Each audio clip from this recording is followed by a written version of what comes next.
that it's going to be much, much harder to find a job. Jess, on that, this will be really interesting. Wow, we're way off track already. Nope, But keep going. I on love that it. same interview, I did say that the resume, the CV, and the Did job you kill them application, all? the resume, the CV, and the job posting will all be dead in 5 years. We've been saying that for 20 No, years. in Do we five finally years, mean it? no, in 5 years, they'll all be dead.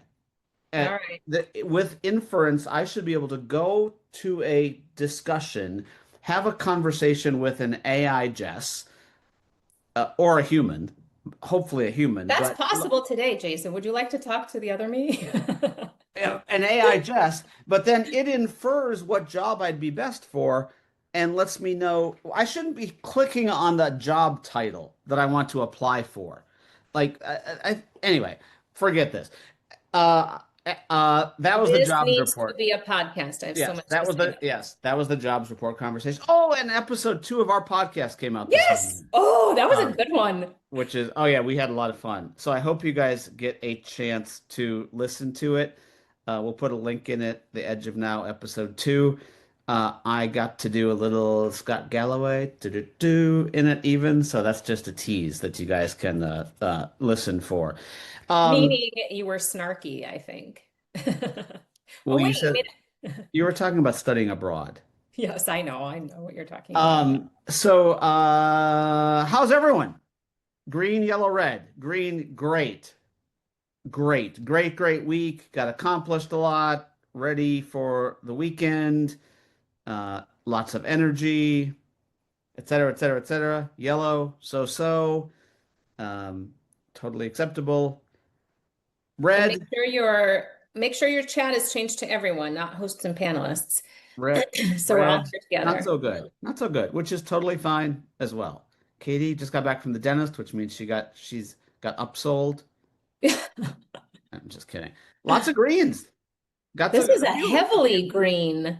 a few red, Jessica's a yellow. few yellows. Jason, JW, yellow. Jessica's yellow. Always got a smile on hanging. Meredith's a yellow. JG is a yellow. Uh, Oh, Randy, you're killing me.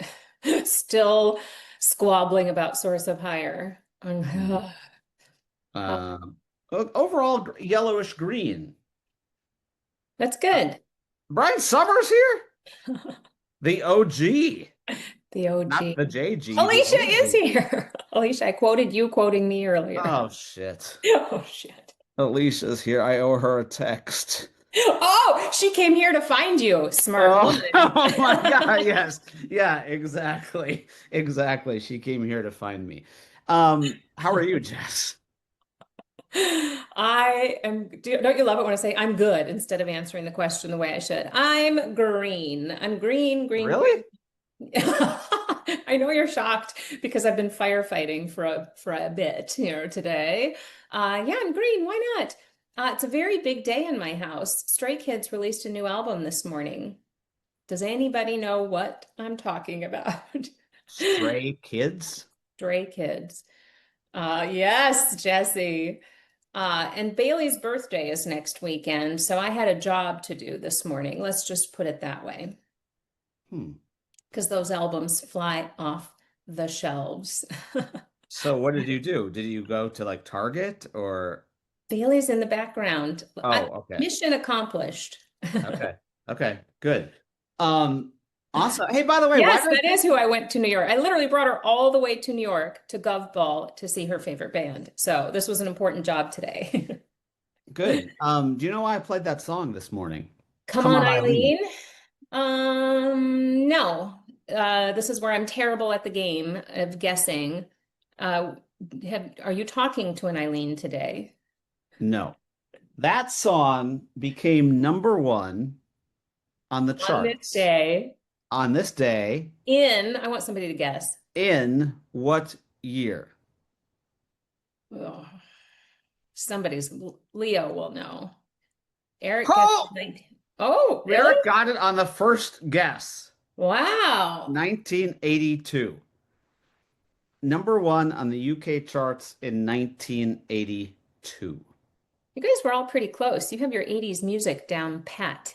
Yeah, the only people that guessed were people that were of age to listen to music at that age. True, true, true. I was 12. Yeah, that doesn't, yeah, or watch MTV. You know what song I was thinking about the other day, Jess? What? Um, well, A, video killed the radio star, Oh, but then also I Want My MTV. Do you remember that song? for I sure. It's a want great my, song. yeah. Like, anyway, sorry. WWE SummerSlam, Leo, I owe you, was great. Justin and I talked about it on the podcast, so listen to the podcast. That's all I'll say. Uh, Best people watching ever. Leo, I determined why I like WWE so much. And I talked about it on the podcast. I'm not going to go into it now because we will definitely run out of time. Um, so one big thing. The next thing we do, you guys, every week is one big thing. Jess, what's your one big thing this week that you'd like to share? I'm going to keep it super simple and Clean, light. What? clean. Keep it clean. Uh, Bailey had to come home from camp. She was supposed to be at camp this week, her second camp of the summer. And they said, Everyone put in your one big thing also. Jason put in his "Oh, daughter's Jason, 12. happy birthday to your daughter." 12 is a fun age. They're so sweet at 12. Bailey turns 14 next weekend, and she's still sweet. She got sent home from camp this week, so I got bonus time with Bailey, which is awesome. But that's not my one big thing. She asked to be re-added to my gym membership because she wants to be a workout girly with her mom and her sister again. She did because she went to yoga with me before, but she's too busy. These kids are too busy with softball and school and stuff. So I love that she's in this. I honestly think, Jason, like when I think about how I grew up and how long it took me to discover physical fitness, like working out as a source of joy and inspiration and like as a light, took me forever, like till my 30s.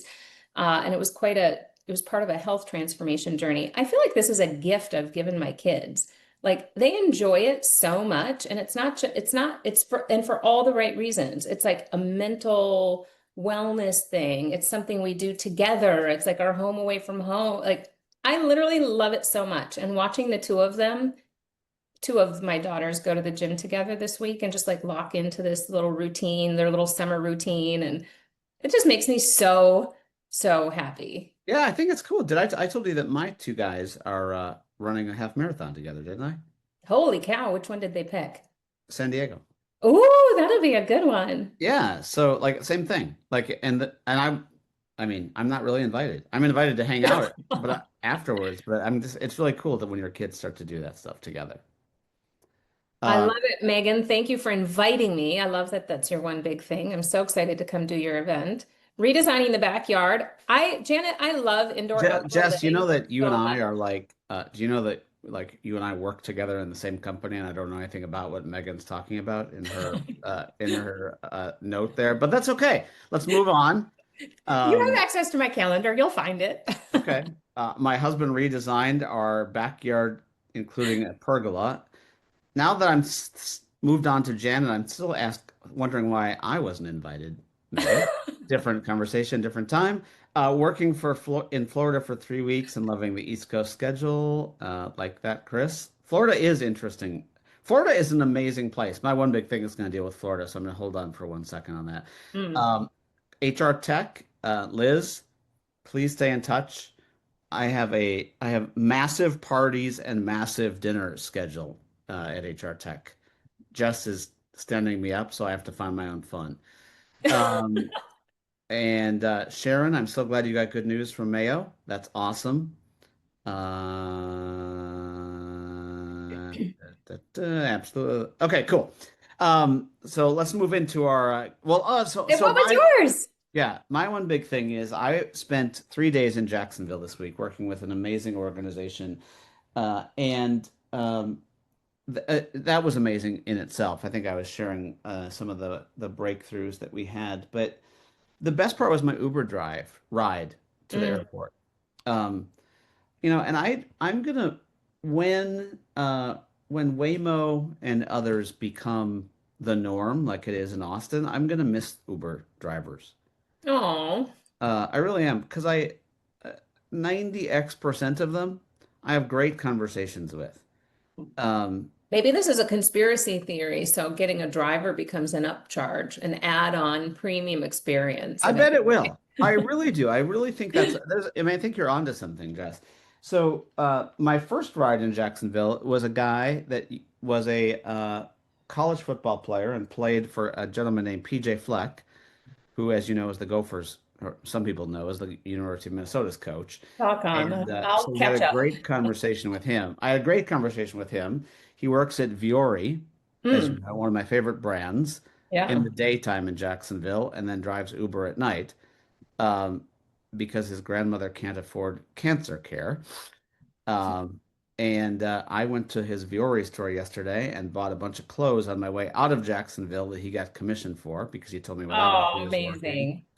And the other thing about that was really interesting was that my driver yesterday, who drove me to the Viore store, um, drives Uber because his wife was killed 5 years ago by a drunk driver Oh my gosh. and quit his job and said, because of that, I decided that I was going to drive Uber as a way to make sure that people don't drive drunk. Holy crap. And I was like, whoa. So I mean one of the things I love about what I do is I get to meet amazing people and traveling around and like both of those rides, like the first one was crazy or yet promising, but the second one I was like, wow, like what an amazing story. I Mm. mean, he's like, I mean, very well dressed gentleman, like, like, I mean, I offered to give him another tip, and he's like, all my tips go to, this special cause, and he gave me the QR code, which was a foundation for his wife around it. So it was just that was my one big thing for the week, and I did donate to his wife's foundation. Wow. But it was really, really rewarding, and it's great to see there's great people like that. That's amazing. Yeah. Anyway, that was my one big thing. Um, move on to our guest. Oh my gosh. David might have a thing or two to Oh, say. hey, one more thing. Hey, okay, you know how sometimes I share like what I'm drinking? Uh-huh. I have to share a drink. You found something new and I'm just hearing about it now? Well, I don't know if it's new to everyone, but it's new to me. This is the A&W Root Beer Float. You did talk about this. This is the A&W Root Beer Float Zero Sugar. It's good? And it's really good. Like did I already talk about it on this show? No, to me. I Oh, think yeah. Like if I I did, don't think I'm it was sorry. on this show. And I'm not like literally I'm not drinking like cases of it or anything like that. But I just had to go get it before we started, and there was like one left, and I was like, oh my God, the A&W Root Beer Float Zero Sugar. It is so good and it is so weird at the Does same it? time. Like it literally tastes like A&W root beer and then has this weird like creamy ending. Oh my Like a God. root beer float, which I don't even know how all you food science majors that love this show, no one. You could probably tell me how that happens, but I highly recommend it. This show is Oh my sponsored God. by A&W Zero Sugar root beer float. Katie, they keep thinking of new products. I know. Oh my gosh. Every show. Okay, we're sponsored now. New merch. Yeah, exactly.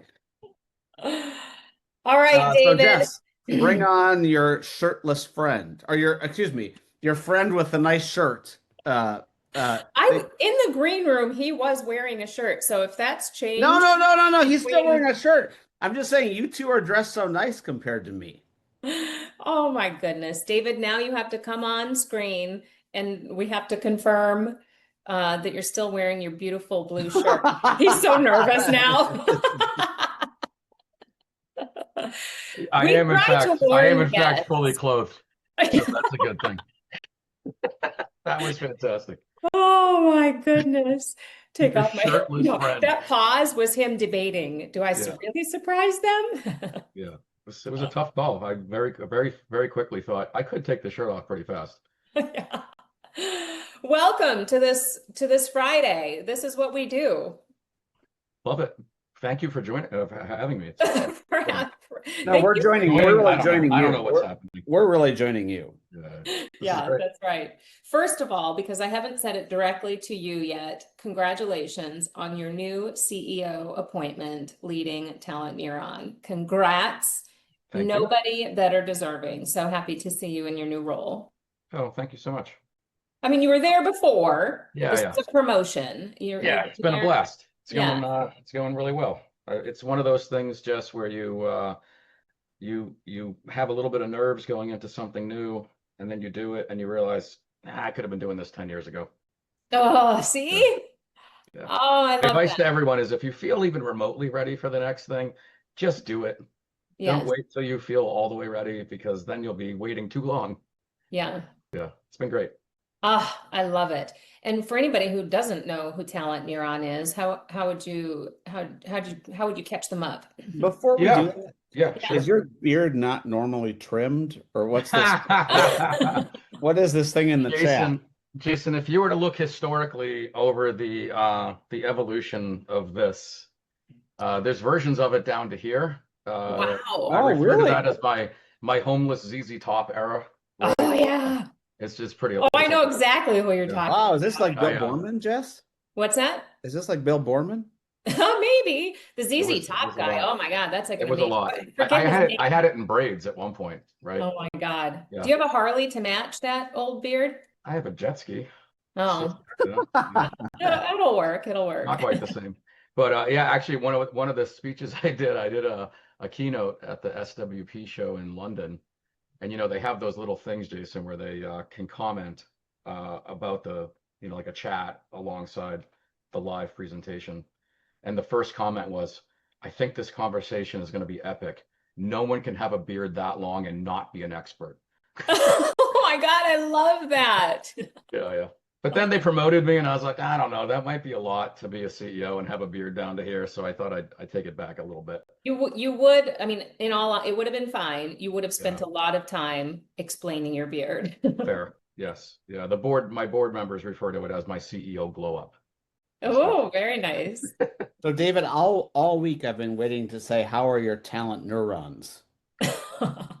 Great. Thank you. Yeah. We actually refer to ourselves internally as neurons.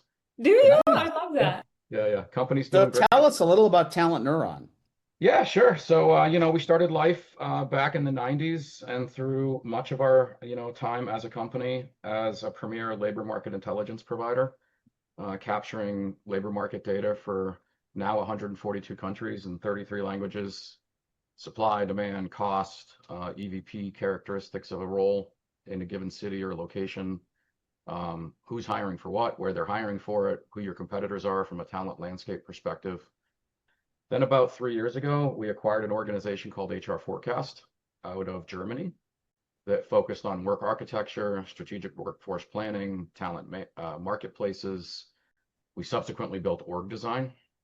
And then along the way, Jason, we normalized and rationalized the data layer underlying all of that and the data architecture so that we could have your internal version of a role communicate effectively with an external version of the role and sort of create a canonical or semantic layer for roles, tasks, and skills that could sort of bind together all of these disparate systems that companies are using while also getting to true like strategic workforce planning. So we sort of use the base that we had as an LMI provider to sort of springboard into and use that as a data foundation for real work architecture and SWP sort of efforts, which has been going exceptionally well. So just in the last 2 weeks, we signed 4 more Fortune 1000 organizations. It's pipeline. On that new product, work Yeah, design, work design. well, we're still selling a lot of LMI too, but yeah, the interest is absolutely skewed just toward work architecture, workforce It's intelligence. got to be. There's so WP. much disruption, Yeah, and exactly. it's messy right Yeah, now and lagging because people can't get ahead of their actual strategy. That's where grounding it in some methodology is probably a little helpful. Probably yeah, isn't a lot of benchmarking on that side yet. yeah, correct. Yeah, I mean, I feel like what's actually happening is I feel like we're kind of creating a new category around really true planning technologies and workforce intelligence technologies. And Hmm. we've all been around this stuff a while, right? But it kind of reminds me of the heady days back when Taleo and SuccessFactors were going head to head, creating talent management as we know it today. Yeah. Really a combination of LMS and ATS and performance management, but the combination sort of created something new where you could derive new insights and new understandings through the intersection. And Yeah. we're kind of seeing the same because when you can combine labor market intelligence in real time with your job architecture, so your job architecture can see what's happening in the labor market live, that changes a lot, like pretty Oh my quickly. gosh. And when you can connect your automation scoring in the way you think about your work architecture to your demand plan and how much headcount you're going to need down the road, that gets interesting. So there's all these really interesting sort of intersections where you can start to turn data into insight and then more importantly into, confident decision making and actual Yeah. action. David, could you do me a favor? Labor market intelligence. Yeah. Like, can you just define what that means? Because I mean, we speak our own geeky language, within the space. Yeah. Like, if I was describing to my 85-year-old mom what labor market intelligence would be, what would I say? So I would break it down pretty simply to say it's the availability of talent in a given location in the world against the demand for that same talent in that location in the world, what that talent might cost, and how the nature of the asks from the companies looking for the talent is changing over time and evolving. Mm. What is the nature of the skills that they're looking for? What are the nature of the tasks? What are the nature of the roles? Where in the world are people posting for jobs? And are they posting in places where I'm also posting for jobs? So it's that general understanding of sort of what's labor supply look like, what's labor demand look like, and then who in the world is competing and how are they competing to win or earn that talent, broadly speaking. Incredibly useful for a growing company to figure out where to stand up talent Correct. potentially. Is the talent even available in that market? Will I pay an arm and a leg and lose them Bingo. to competition easily in that market? Or can I get high quality talent at a reasonable rate more sustainably over here? But I also think of it that way. Yeah, no, that's the 100% right. In fact, the very first use case when I first joined, Jess, I did the thing any of us would do, and I interviewed as many clients as I could. And one of the questions I asked was, what value are we bringing? Like, why do you use us? What's the utility here? And then I heard a story that years prior, they had picked a location for a new factory based on land cost, based on tax incentives, based on regulatory stuff. They built the factory and then they couldn't staff it. So they spent tens of millions of dollars on the actual factory build and then lost hundreds of millions of dollars in opportunity costs because they couldn't actually produce the goods the factory was there for because the labor market didn't support a factory in that location. So yeah, Mm. it's that, and you could extend that to centers of excellence. Where am I going to hire my machine learning, AI, data scientist team? All of those sorts of things. And then to your point, the other critical factor is if I am going to start hiring in a particular location, who am I up against? Am Mhm. I going up against Amazon for data engineers? Am I going up against, Google for, data scientists? Maybe that's not the best place for me to stand up my hiring strategy if I can't compete from an Yeah. EVP standpoint or a pricing standpoint with that level of competition, right? David, I have a question. Like, Yeah. how, with where, with the mix up of the world, I'll just say that, and let's just take knowledge workers at the moment. Um, like, does everything feel messed up? Like, it's such a broad statement, but Are we still talking about work or Yeah, this is yeah, still I my mean, we're not question talking of about what's personal happening lives here. here. No, no, no, no, no. We're talking about like so just as an example, and this is, just don't do the we've been saying that forever shit. okay. But like, I was with a company this week, and they're like, we actually posted a job, and I happened to be sitting in Jacksonville with the recruiter and the hiring manager. The hiring manager said, I can't believe we posted this job and I got zero applicants. Hmm. The recruiter said, well, we got 12,000 applicants. There were only zero that were worth sending through to you. Mm. Mm. And I was like, this Oh, is effed up. yeah, yeah, And the guy said to the recruiter, how do you know they're not worth sending? He's like, well, the machine blocked them from coming through and said there were zero worth sending. And he said, I guarantee I could find one yeah, in there that was yeah, worth me at least talking to. And they said, that's not policy. yeah, And it just made me completely like lose my yeah, S about this. So like you're talking about labor market intelligence, yet in companies, yeah, like we're I think we're killing ourselves with this stuff. yeah. That's a little, that's a little downstream, fortunately, of what we do. We would help you identify, should you hire in London, Boston, Milan, Bogota, right? From a cost I mean, I arbitrage, get it's how many down. different, Sorry to interrupt you. but I get it's yeah, downstream to you, it, but at the end of the day, like we're yeah, measuring that our success overall. We're trying to reach an outcome, and the yep, outcome is more than just where should I hire? It's let's get the yeah, yeah. person It's actually hired. getting hired, someone Yeah. actually getting in the door. Yeah. What's funny is like, I mean, I remember these same conversations from my time at Taleo. People hated filling out Taleo job applications. It was too much. I felt excluded. When I submit, I know I don't get, proper recognition for my skills. But, at the end of the day, so much of this is how you set these systems up and, Yes. what you allow in, what you allow out. And, in the example you just provided, I mean, clearly there's something wrong and they're filtering out rather than filtering in. Yes. Maybe the number of criteria, maybe they're looking for purple squirrels instead of just saying, what are the top three things I need for this role? Do I you was really waiting need for five to Randy seven? to Yeah, comment. We yeah, have a sourcing expert in the audience. Yeah, everything about that scenario is absolutely broken. If you have yeah, the type of exactly. job that can attract that many candidates, you probably didn't need to post it in the first place. You probably have quality There. candidates in your database that should have Yeah, been in your existing resourced. CRM and Yeah, ATS, right? Yeah, probably should have yeah, resourced the yeah, database you yeah, already have. And like yeah, everything about how that job was posted is absolutely wrong if it was a yeah, 100% failure rate. Like, yeah. Boy, And goodness. that's then crazy. the next thing I want to ask David is in this world where we're being told that sorry, there's like a big storm going through all of a sudden. In a world where all of a sudden we're being told that like adaptability, curiosity, critical thinking, judgment matters, like are you able to say where in the world is there critical thinking and judgment?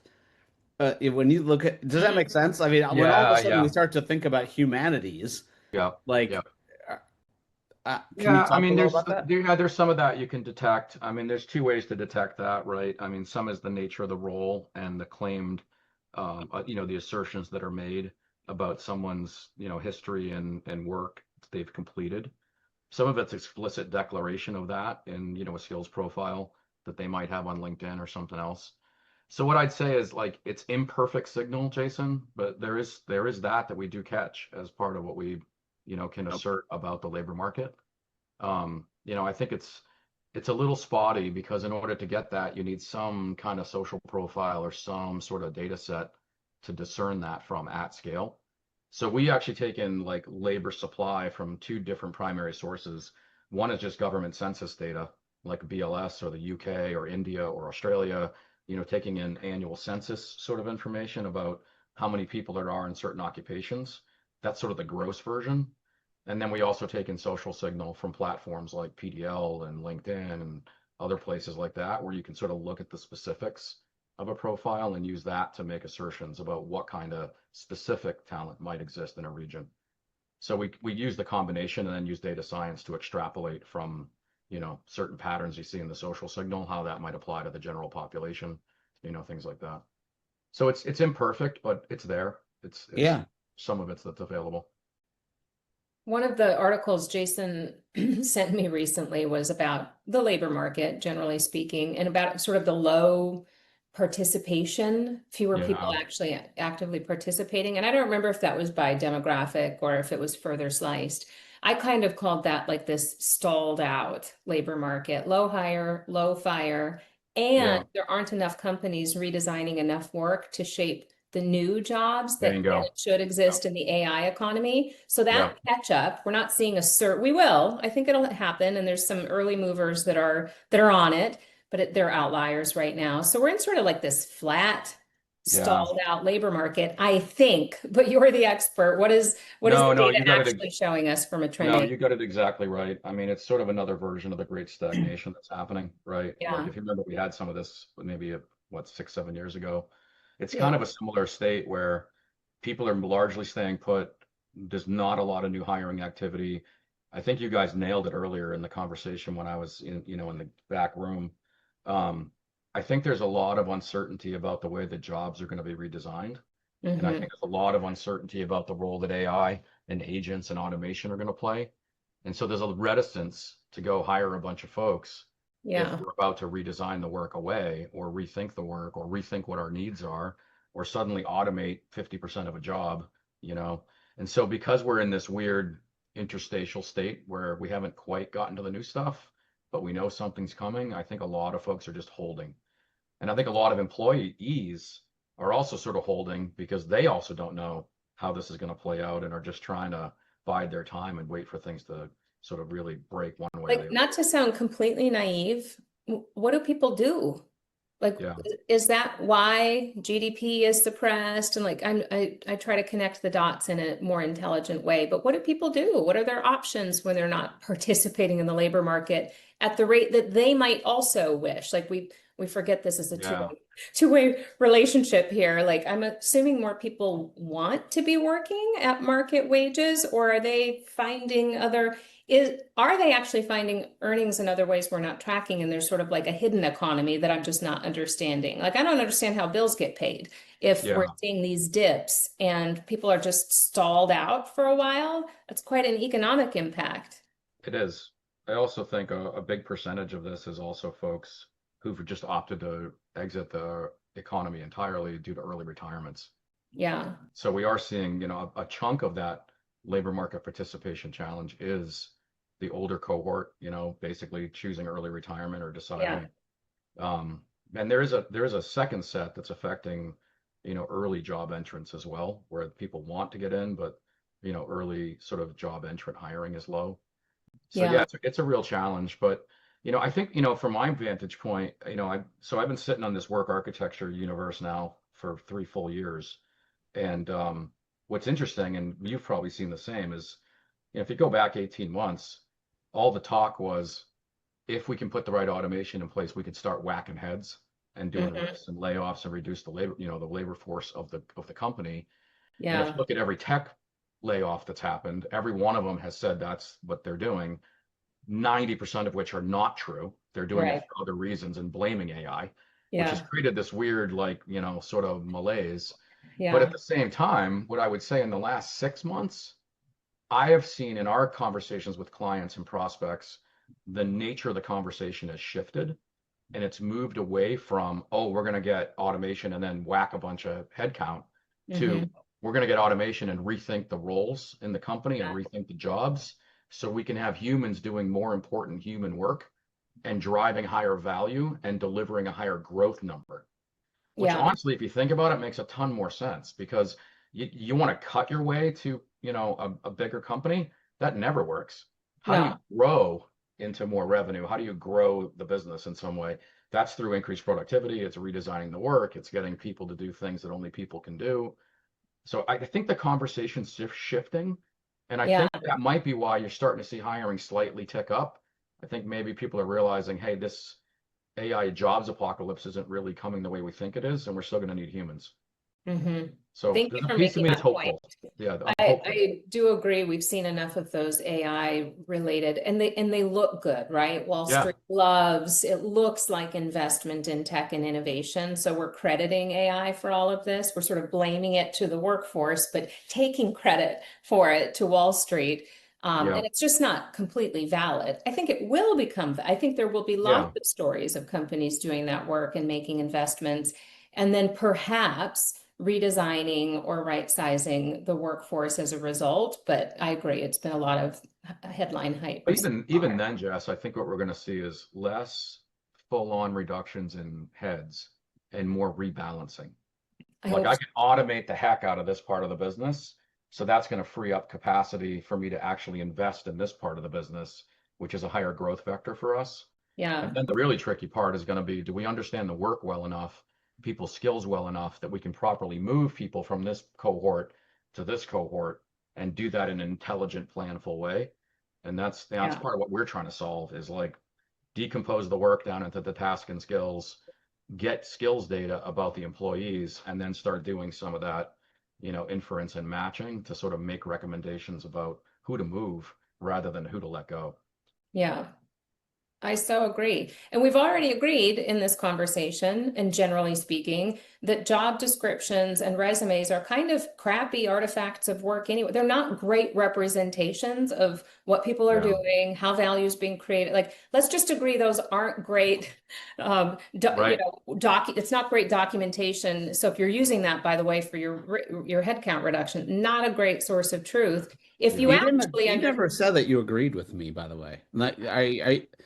You just said we've been saying this for a long time. The fact that you actually said you agreed with me instead of yeah, but like that's like this is actually a big Friday.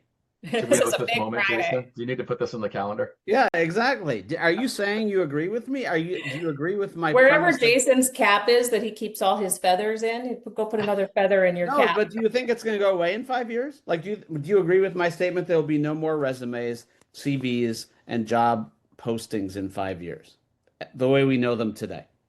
David, God, I you're hope so. first. God, I Oh, hope so. sorry. Okay, go, David.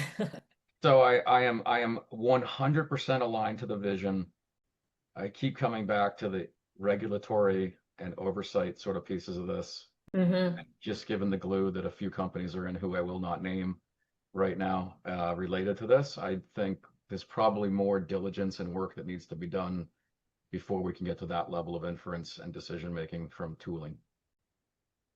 But I agree with you that that's how it should be. As a hiring tool, Yeah. yeah, for sure. But I you're think the right. tricky part is how do you find the balance between the AI making that recommendation and doing the right level of inference about someone and the role while still allowing enough human in the loop moments that you don't have the experience that you were just describing, Jason, where you get 1,200, applicants and nobody's a fit, or 12,000, whatever that Yeah. number was, Yeah. whatever the number was, it was too high. Yeah, I said How 12,000 do and you find that? somehow Yeah. it got pushed back to 1,200 in the Yeah, so chat, but it was 12,000. So 12,000. how do you find that? How do you adjudicate the balance between what AI should be doing and then how do you still say, all right, you know what, close enough, let a human make the Yeah. final determination. I mean, you do make a good point. I mean, on the compliance side, I know we bitch about it all the time, but it does protect both the worker and the Yeah. employer. If you're performing duties as described, then there's some safety and protection in that for you. So somehow there still needs to be, but I think we can solve for that. Yeah, I agree. Figure out what's needed for what and do away with the stuff that's not effective for what we were trying to do with it. So yeah, from a sourcing and matching talent perspective, Jason, those are not the right vehicles. Yeah, agreed. Maybe we set it as an aspirational goal.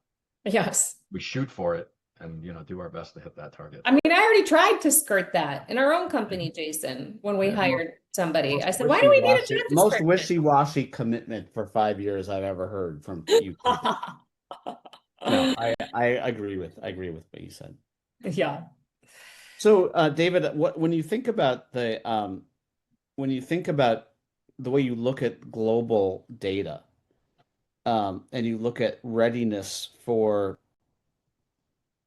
what we call around here next, Hmm. um, would you say there's a part of the world that's more ready than not, based on what you're seeing for being AI ready or AI native? And when I say AI ready and AI native, I'm not talking about the technical part of it.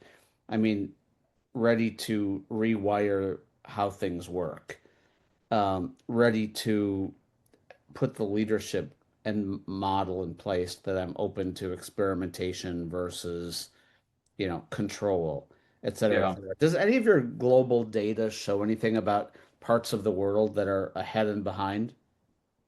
Yeah, I mean, we absolutely can see, pockets where there are higher or lower degrees of AI skill sets, related adjacent skill sets. Hmm. Python's a great example, right? Like, Python to PyTorch to some data science stuff. There's a pathway there, right? So we can not only see where there are pockets of skills that are AI, data science type of skill sets, but also those areas where there are adjacencies where you can identify where you could actually grow people into the role. And back to our earlier conversation, maybe you don't hire the perfect fit, maybe you hire 80% because Yeah. that's the best thing to do, and then you train up the delta inside the company, right? The other thing I'd say, Jason, is I think increasingly, we're of the opinion, I'm sure you guys are too, the AI skills themselves may be less relevant in some cases than the durable human skills of creativity, judgment, discernment. I mean, that stuff in an AI world is going to matter more, as will generalists, the people who can connect the dots more. So like what we actually have a role inside our company now, which is effectively someone who is a domain expert in our business systems, who has an AI sort of aptitude and is basically in charge of business transformation efforts now, who's like a subject matter expert, a little bit of tech expertise with AI, can vibe code in Claude, but really the skill set is understanding business needs and translating those into AI initiatives, right? And AI work streams. So there's a whole new emerging thing there, which isn't really super deep AI skill sets. It's actually domain expertise and business skill sets applied to AI, right? So we can kind of see all of the above. I think the other bit that's interesting is the other thought that went through my head as you asked that question is there's pockets of AI readiness, but the other thing we're seeing is there's an interesting gap right now in readiness for strategic workforce planning, which is an absolutely essential part of that puzzle, because as you're automating work away, you got to immediately think about what does that mean to the design of work, and how do I rethink roles, and how do I rethink processes, which then means if I'm going to rethink the work, I got to rethink the workforce. And if I'm going to rethink the workforce, I got to rethink org design. So Mm, like you're setting up a cascading chain the yeah. moment you start talking about AI and you start talking about automation that flows all the way through. And what's interesting there is Europe's actually a little ahead of the US on this front. Like a lot of our most mature clients for SWP work architecture efforts are actually European. We've been having a little bit of a harder time until fairly recently getting the North America, folks to come along for the ride. It's getting better, but there's sort of a And what's there just because they have more rigor around yeah. works Yeah, councils? I think you nailed it, Jess. I mean, there's a few like institutional or systemic factors, I think. So one is, I mean, we all know hiring in certain parts of Europe is you better hire the right people because you can't get rid of them. You're right. They're like a tick, Protections. Yeah. you just can't get off the dog. So there's like labor law components that it's also super expensive to separate somebody. In many European places, you're paying multiple months or years of severance. You might have to pay the delta between their old job and whatever they're getting paid in the new job. You might have to Hmm. cover benefits. I mean, it's pricey. So there's that component, which means you better get your stuff right. And there's Yeah. a much higher incentive, therefore, to move people around into new roles rather than just let them go, because it's whatever you're going to train them up on and however long that takes is going to cost less than your severance package or For your sure. offboarding costs, right? Then you got the upside down demographics where you have more people retiring than you have workers coming in, which is creating talent shortages systemically in certain industries, right? And then I think just generally, I think European companies tend to plan on longer time horizons. They sort of think in 10-year cycles. A lot of US companies, as we know, tend to be a little bit more guardrail to guardrail with, earnings reports and things like that. Hmm. So I think that combination has led to a place where Europe is kind of more poised, maybe, or And archi- HR still owns it in these companies, yeah. Well, so they interestingly, can. yeah. Well, it's interesting, but Bob's comment, he said I call this strategic work planning, and Yeah. I couldn't agree more. Um, the conversations we have with our clients is sometimes it's led by a CHRO, sometimes it's led by a COO. Hmm. We just signed a big deal with a major credit card company. It's actually run by the CTO and the CIO, like as a technology team. Wow. We've done a bunch of projects through the office of the CEO, who typically will own business transformation as a sub-function within the office of the CEO. So it for me, it sort of doesn't matter who has the remit, because at the end of the day, Jess, as you know, every one of those people has to be at the table. Totally. And so But I it want, becomes a joint conversation. but I Yeah. want to go back to David. You say you're seeing a lack of skill in being able to do this, or a lack of Readiness. someone being ready to do strategic work planning. Yeah. Is Yeah. I just want to make sure I understood Yeah. what No, you said. it's an emerging, I would call it an emerging muscle or skill set in pretty much every major corporation. I mean, Most corporations are terrible. can you swap asset? Wow, that was bad. Try again. Can, can you SWPAAS, strategic work planning as a service? Uh, Ooh. or Wow. do you actually need? Because Did you just come up with the acronym SWAP ass? Did that really just happen? Is that really what just happened? Oh my God. I mean, Yeah. it is a Friday. Somebody call the newspapers. We need an interview. Yeah, can you swap asset? I mean, Yeah. can you just, I mean, because I don't know where we're going to get that skill that you Yeah. brought. So we actually do run projects as managed services on behalf of clients, Okay. specifically because of that. So that is Wow. a storyline. I would say though that is not, I mean, that ideally for most companies should be a temporary state. I know, I think it should be a strategic part of their business, don't you? Yeah, Like, I yeah, don't that's what I think mean. That's what I'm saying is that our yeah. being a managed service should be a temporary state because they need to build Yeah. that muscle inside the business, because doing strategic workforce planning should have no less attention and focus than doing financial planning or sales planning or Totally. marketing planning, right? Or any of these things, right? And what's interesting, if you look at like a 30,000 person organization, they typically will have somewhere between 150 and 250 FP&A people, financial Oh planning, my God. right? Do you know how Wow. many people on average they have in the SWP function for a company that size? 5. Good Really? guess, good guess, Jess. 5, Holy Wow. cow. right? Talk So you're about talking, cross-skilling. Just take some of those people. right? Take people So who you understand the discipline. take some FP&A people, take some HRBPs who are already close to Yes. the business and who are already thinking about some of these things and how to plan ahead and get out of the glue and should I retrain, should I hire? HRBPs are great candidates for this work. So there's things you can draw from, Jason. And what we suggest is like when you're thinking about work architecture teams as an example, or SWP teams, they should be blended anyway. You should have people from finance in there, you should have technologists in there, you should have HRBPs, you should have people from the business participating in order to make more informed decisions. And that way everybody's on the same page. I love Eric's question. What's the most common gate to doing this effectively? Like if you had to pick one thing, just get this one right, and you're in strategic. Is it data? Is it So what we've been finding, one of the most important pathways, which is both an unlock of value and proof of value, but also sets you up for the next steps, is to get into serious work architecture conversations, Mhm. decomposition of the work that you're doing today into tasks and skills. And the reason that's such an important step, Jess, is like once you've done that with tools like ours and some of what our competitors and other folks do now, you can take a look at the tasks and you can immediately look at where the automation exposure is and understand where the company should be thinking about its automation efforts to get the Yeah. biggest bang for the buck. And then once you have the skills lined up properly at the right level of granularity in the right level of role, you can then start thinking about skill adjacency and where to move people in the organization into other roles that are emerging or that are coming, right? Yeah. And so right out of the gate, you can sort of see skill gap and you can see automation exposure, which once you understand that, immediately then begs the next set of questions.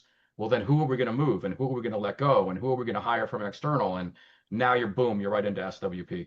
Or Yeah, you're Liz, into, I mean, and what Liz just said is exactly what I'm trying to get to with this whole title thing, is it doesn't Yeah. matter what the title is, because, as I did this interview earlier this morning in Finland, I said most people don't, what the title is has nothing to do with what the skills are needed anyway, Right. which is a whole different thing. it's 100% true. And I just add, Bob made a great comment in here about, the fact that we have to understand what things should remain human. That's also really, really important as you diagnose your work architecture. Yeah. One of the things we've run into a few times is a few of the other folks doing this work will actually give you an automation estimate that'll say something like it's fully automatable or it's augmentable, right, or whatever. And I mean, I get the idea behind that, but we believe as a vendor, that's not a decision that we should make for any company. What we Right. can say is like, here are the things that have the greatest potential, but whether you realize that potential is a factor of, do you believe this work should remain human or not? Yeah. And you may decide to not automate it, even though you can, because it represents intellectual property, it represents your brand identity, it represents the way you deliver service. Yeah, I want to see And I want to see a UFC battle between could versus should. yeah, You, exactly. you know what I mean? Yeah, And like I really want because the could, of course, should, that's up to you. That's a whole different discussion based on culture, yes. values. There's so many And things that go into it. spend, like, do Yeah. you want, is this Yes. from an IT standpoint, is this what you want to invest in? Is it worth Right. investing in? And by the way, the other part you got to start thinking about is, yeah, I could do it. Humans are going to cost me X, tokens are going to cost me Y. Yeah. Am I Exactly. getting the right bang for my buck in choosing tokens over humans? Maybe not. That's why I Um, said cost modeling. Like once you start yeah, having that conversation, then you model it out to see what's actually feasible now versus where things are going, because things are very expensive right now. Hopefully we can solve for some of that. But if you're not doing that, you're probably going to be surprised at the cost of a call center, bingo. one way versus the other.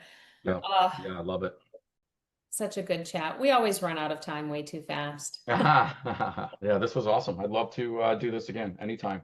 Yeah, for sure. We'll have you back and make sure we're on your list when you get new reports and stuff out. We'd love to explore those with you. And no coining that term, please. That was not that was That was literally the first thing I was going to do leaving this call, Jason. Trademark that. He owns the domain. Oh yeah, he's already got swap ass.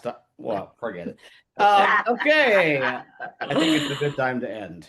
Awesome. Thank you both. Everybody have a great weekend. And yes, David, thank you so much. We will chat with everybody again next week. Thanks. Take care, everyone. Thanks all. Love you all. Bye-bye. Thanks, Bye. everyone.